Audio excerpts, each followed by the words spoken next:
नमस्कार विद्यार्थी मित्रांनो, आज आपण बघणार आहोत पायथॉन प्रोग्रामिंग का शिकावी. पायथॉन प्रोग्रामिंग का शिकावी हे समजून घेणं खूप महत्त्वाचं आहे, विशेषतः आजच्या AI आणि डिजिटल युगात. पायथॉन शिकायला खूप सोपी भाषा आहे. पायथॉन ही एक सिंटॅक्स खूप सिंपल आहे, इंग्लिशसारखा वाटतो, त्यामुळे बिगिनर्ससाठी परफेक्ट आहे. 2. AI आणि फ्युचर टेकसाठी आवश्यक. आजच्या काळात artificial intelligence, machine learning, data science यामध्ये पायथॉन सर्वात जास्त वापरली जाते. 3. जॉब ऑपॉर्च्युनिटी जास्त आहेत. पायथॉन येत असेल तर तुम्हाला IT, data analyst, automation, web डेव्हलपमेंटमध्ये जॉब मिळण्याची शक्यता वाढते. 4.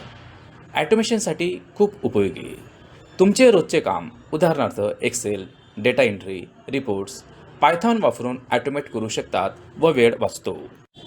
5. वेब डेव्हलपमेंटमध्ये उपयोग. डिझँगो आणि फ्लास्क सारख्या फ्रेमवर्क वापरून वेबसाईट तयार करू शकतात. 6. स्टुडंट आणि गव्हर्नमेंट जॉबसाठी फायदेशीर. ॲडव्हान्स स्किल म्हणून उपयोग. कॉम्पिटेटिव्ह एक्झाममध्ये IT नॉलेज वाढवते. 7.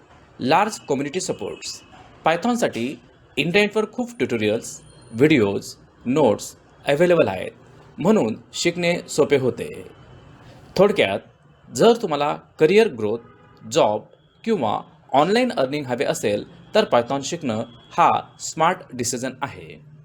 अशाच प्रकारच्या व्हिडिओसाठी तुम्ही चॅनलला लाईक आणि सबस्क्राईब करा.